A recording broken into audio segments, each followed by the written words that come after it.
As Donald Trump's first weeks in office steal international headlines, China is quietly making diplomatic gains in Asia amid the region's concerns about the return of a transactional US president.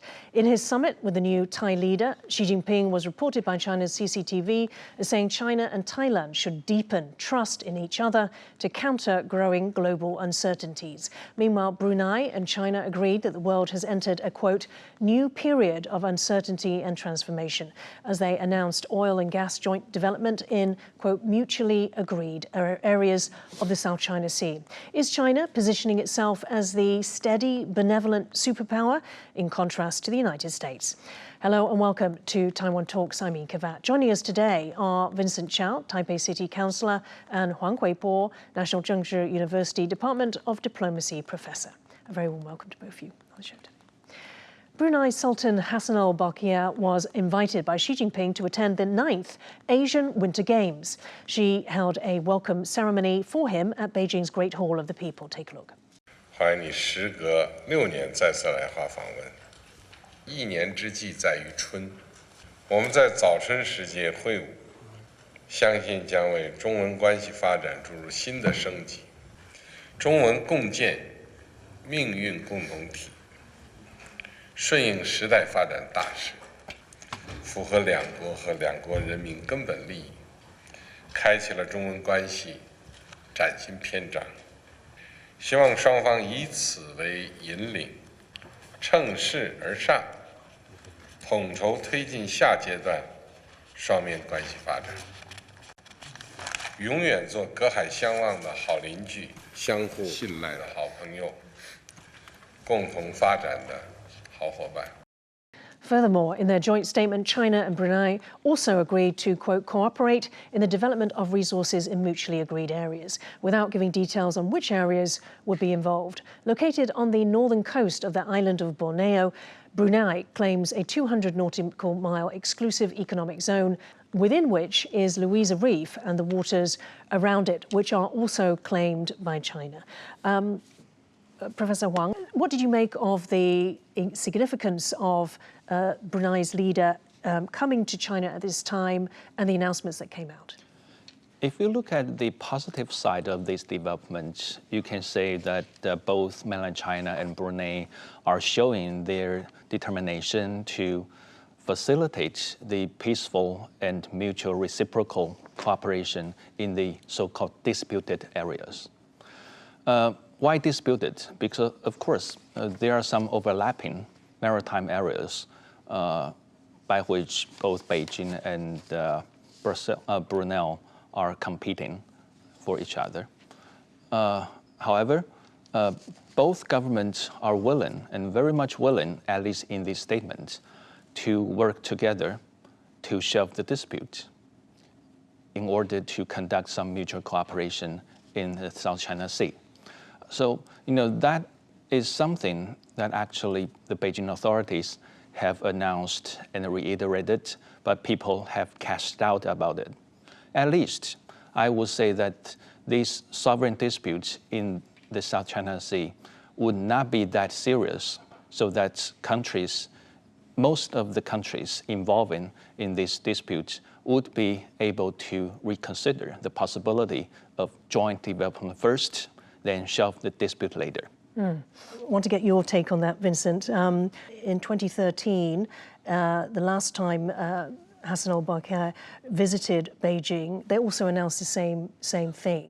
It's actually really interesting you point that out, because we do see that amongst many of China's announcements with foreign countries, which is they tend to have the same press release announced over and over again. And it's absolutely true that this time around, they again announced that they would cooperate on gas and oil exploration in the South China Sea without prejudging the respective positions on the sovereignty there. But I think the case is this. I think both sides got a bit in terms of what they want out of this recent discussion. For China's side, I mean, I think it's obvious that China wants to make inroads into Southeast Asia, certainly because of the South China Sea, but also because of energy, because of what's happening with the United States. And we've seen this, for example, a couple of days ago when Xi Jinping had also hosted the Prime Minister of Thailand in Beijing, and they had made several announcements, not only on tourism, but also including deepening the strategic cooperation partnership that they have, including as well, I think, finding ways to set aside differences on a whole series of issues. But on Brunei, I think Brunei is particularly significant for Beijing because of the South China Sea issue. And it's true, they actually have overlapping claims. I mean, you pointed out Louisa Reef is one of them, certainly the Spratly Islands are another.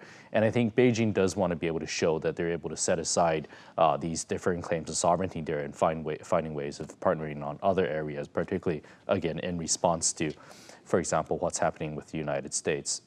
So what has progress been like since that's the key. 2013? So I think it remains to be seen how much of it is actually substantive versus how much of it is symbolic, because again, we've seen these announcements being made again and again, but nothing concrete seems to have come of it. Professor Huang would disagree with that.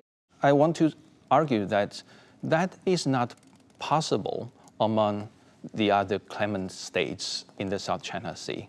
For example, in the year 2005, if you remember, there was a tripartite agreement among mainland China, Vietnam, the Philippines on the seismic development or exploration in the South China Sea.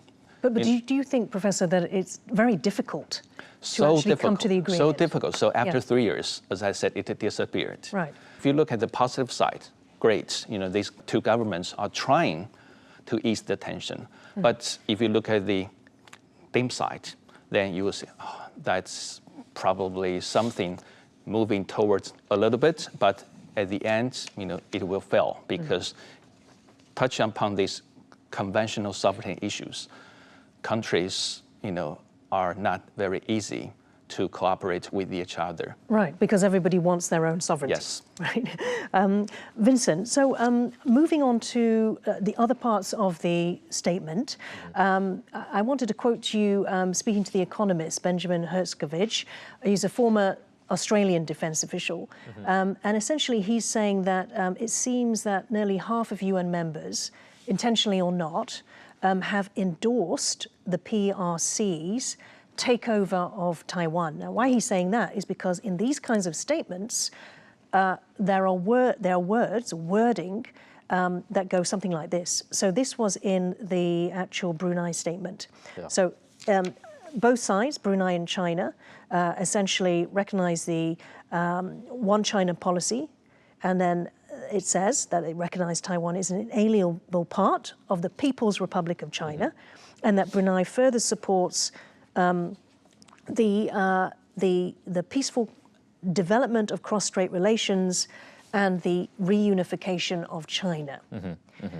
And so what Herskovich is saying is by including this kind of language, and this language can obviously vary depending on which country we're talking about. So for example, in September of 2024, 53 African governments signed a statement in Beijing at a summit there saying that they firmly support all of China's unification efforts. Herskovich is saying that China could portray these countries as giving the green light for its use of force over Taiwan. What's your thoughts? So actually, you aptly pointed out essentially the three tiers of international positions when it comes to the one China policy. And at the highest tier, you have countries like the United States and others, I think, that are very careful about the language and have never gone as far as to endorse, for example, the PRC's claims over Taiwan. And for example, in the US one China policy, it's actually quite clear that the key wording is acknowledge. They acknowledge that the PRC has these territorial claims over Taiwan. They've never endorsed it. They've never accepted it. They've certainly never made it a part of US policy to accept that. And you see major democracies on the world largely follow that line, whether we're talking about Japan, Europe, or, for example, the United States, as I said. And after that, you have sort of the second tier. And a second tier are countries that don't acknowledge but go as far as to recognize the PRC's claims over Taiwan. And I think Brunei largely falls into that categorization where it's like, I no longer acknowledge it, I actually endorse it or recognize it or accept it. And then you have sort of the worst category.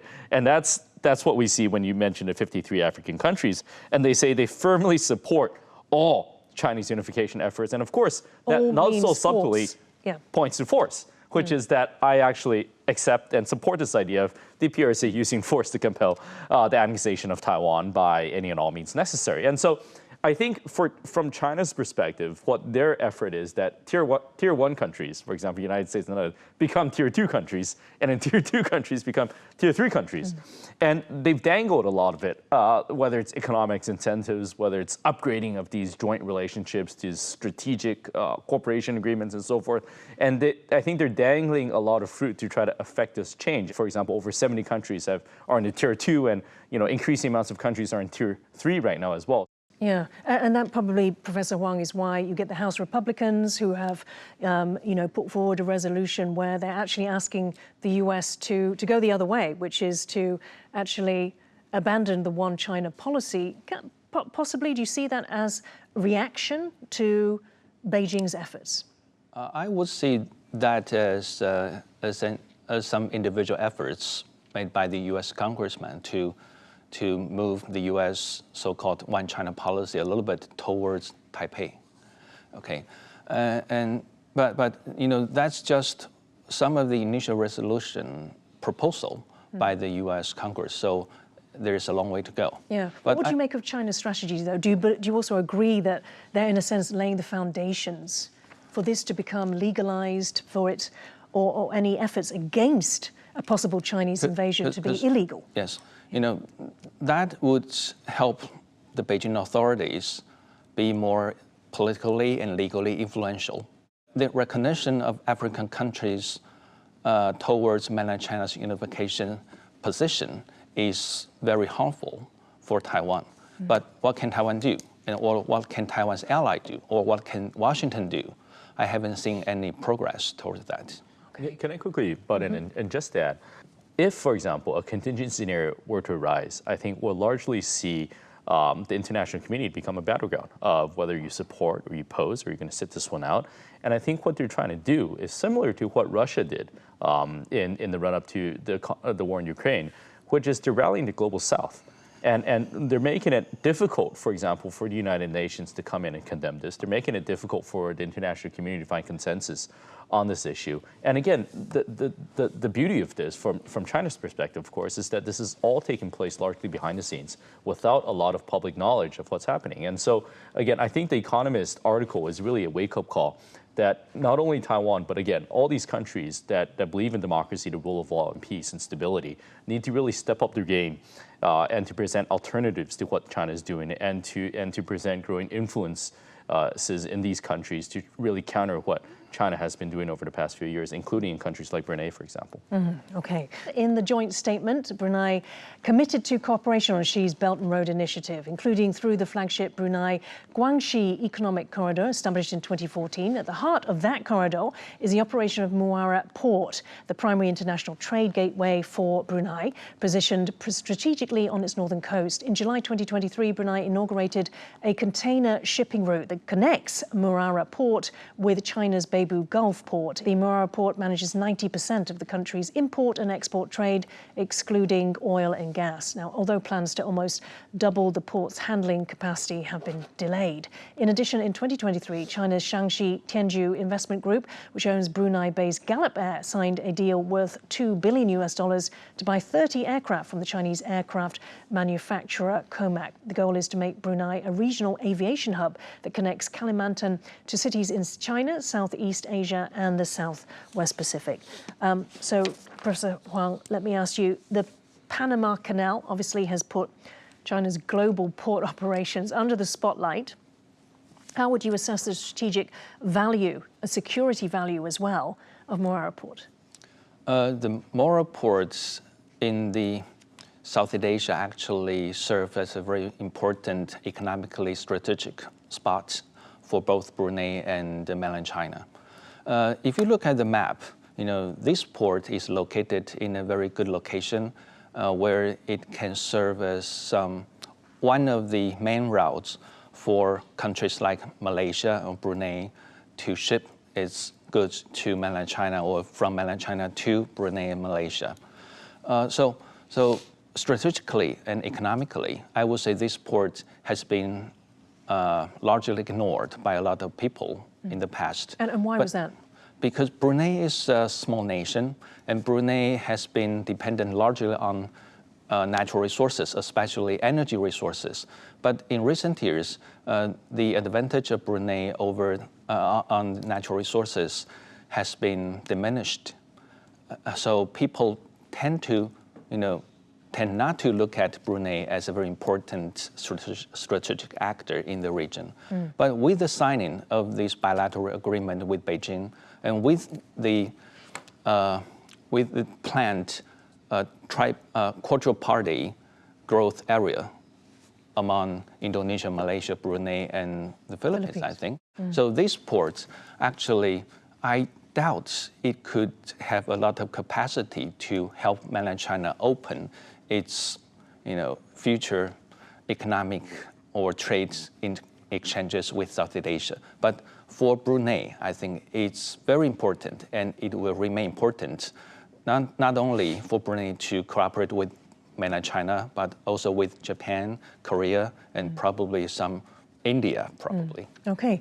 And Vincent, what do you make of the sort of security value of this particular port, given it's, on essentially the South China Sea? So I think it's still a question at this point because certainly, Chinese and Brunei cooperation on this Mora port is not new. I mean, I think they've been working together since 2017. They've announced a new expansion initiative. I think that's supposed to be done in about 2 or 3 years. And so they've cooperated on this a long time. Now I think what they've sort of packaged this as this routine commercial cooperation. That's sort of similar framework we saw, for example, in the Panama Canal, that this is done through commercial entities, that this is a lot of commercial interest. But the Peru I think, port too. right, the fear of many countries, including the United States, but not limited to, is that one day these commercial agreements become strategic agreements, and these strategic agreements ultimately have military implications. Right. I mean, for a long time, China has been trying to get a military base in this area. Yeah. It's strategic because of its location in relation to the island chains, as well as South China Sea. It's been trying to get one from Indonesia, but Indonesia has always said no. If it did become a Chinese military base, what advantage would that give China? Well, I mean, it would give China a huge advantage. I mean, it's situated right there, I mean, in terms of the South China Sea, right there in terms of being between Indonesia, the Philippines, Malaysia. It's situated right there in terms of what the U.S. is hoping to do of building, I think, a more secure first island chain. So, again, I suspect the long-term answer is that China does want something there in terms of a defense cooperation. But I do think we're going to see a lot of pushback, and I'm not sure whether this is something that is in Brunei's interest. Certainly, I think Brunei is part of ASEAN. They're a really good member of ASEAN. They're not like Laos and Cambodia, where a lot of members actually do have active opposition to what they're doing. And so I think I think they would be careful in terms of how to deal with it, and careful in terms of disallowing this port and Chinese usage there to become a thorn kind of in ASEAN's positions on the South China Sea, I think. Okay. Yeah.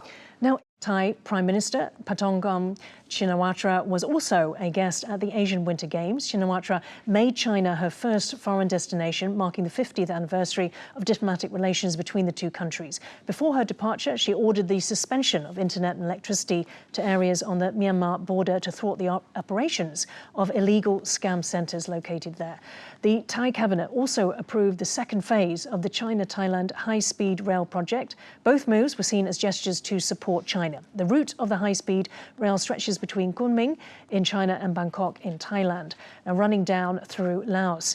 Professor Huang, so what benefits does this kind of trans-regional infrastructure bring to China in terms of the Belt and Road? So far, this high-speed rail warfare between mainland China and Japan has been determined by the quantity of high-speed rail projects, either ongoing or finished already.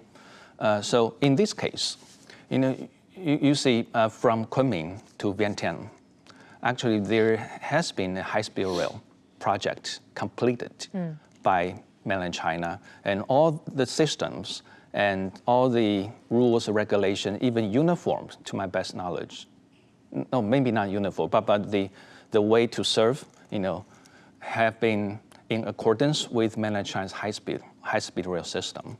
So from Vientiane to Bangkok, it doesn't make sense if this Vientiane-Bangkok system is a Japanese system, because you need to have the two high-speed rail systems integrated so that it makes the best economic benefits for all the countries involved. But for Japan or for other countries that look at the influence of Beijing over South China Sea, I think the control of the high-speed rail system will be something that needs to give more attention to in order to make sure that mainland China is not going to grow and become one of the most influential state actor in the region. Right, yeah, which it looks like it's rapidly becoming that. It's certainly in their interest to do so. Yeah, yeah. Now, Vincent, let's kind of look at it from a different angle. Thailand, in terms of maybe becoming a target or a focus for Trump in terms of his tariffs and trade policies, how vulnerable is it? Well, if they're vulnerable, Taiwan is also pretty vulnerable. I think they have, a $35 billion trade surplus. We have about a $50 billion trade surplus. So, but I think it's like this. So Thailand has been doing a lot of work with China recently, and their tourism sector has taken a hit because of this viral campaign that has gone online in China saying that Thailand's unsafe because this actor had disappeared and was later found in, I think, Myanmar. Because of this deepening Thai-China economic and trade cooperation, coupled with, I think, what we're seeing in terms of tariffs from the United States against China, we're going to start to see a lot of cheaper mass-produced goods transition away in terms of China's exports to the United States to other countries in Southeast Asia, including Thailand. And I don't know if Thailand's going to be prepared for that. Thailand also has a nascent car industry, for example. China EVs are very cheap. And I think we're going to start to see a lot of Chinese EVs make inroads into the Thai market. And that's going to have domestic implications as well. And I think the U.S. has already shown, I think, quite visibly that they have a lot of methods that they're willing to employ. Whether it's terms of tariffs or others when it came to Colombia, for example. And so I do think countries like Thailand need to be prepared for that. I mean, to a certain extent, Taiwan as well, but particularly Thailand, given what they're trying to do with China and what's happening on the ground there. The statement described the acquisition of 3 submarines from China, a deal first signed in 2017 but plagued by technical and financial delays, as a, quote, starting point for cooperation in military equipment. However, the 2 Chinese UN-class S-26T submarines met with a strong backlash from the public in Thailand, with critics saying the money should be spent for more support on the slumping economy. Professor Huang, let me ask you, how would you characterize, the sort of nascent security or military relationship between Thailand and China in the context of the fact that Thailand is the US's only treaty ally in Southeast Asia, and there's a military base there. They have extensive, deep cooperation, people-to-people, training, all these exchanges. It is a consequential military relationship that Thailand has with the US. Yes. I personally would see this a very small breakthrough between mainland China and Thai military exchanges, because in the past, Thailand's security has been largely dependent on US assistance and US armed services. However, in recent years, I seem to find a more balanced strategy conducted by the Thai government between Washington and Beijing. So not only politically, Thai try to be mutually welcomed by both Washington and Beijing, but also economically, Thai knows that the U.S. is of course important, but perhaps mainland China would be even more important. And I think Thai politicians still lay a lot of hope for Thai's market exploration development with mainland China. And diplomatically, no doubt, Thailand has been in accordance to a lot of Beijing's positions, like over the position on Taiwan and the position of like the developing world's economic development. So in a word, I think Thailand is not a small brother of Beijing, but Thailand is not Washington's small brother either. But Thailand is in a very awkward position because now there is a growing competition between Washington and Beijing. Right, okay. Vincent, let's talk about Brunei. So Brunei is located along routes connecting American military bases in the Philippines, Thailand, Singapore and Australia. The country has maintained close military cooperation with the United States, and the two sides regularly carry out joint exercises and training programs.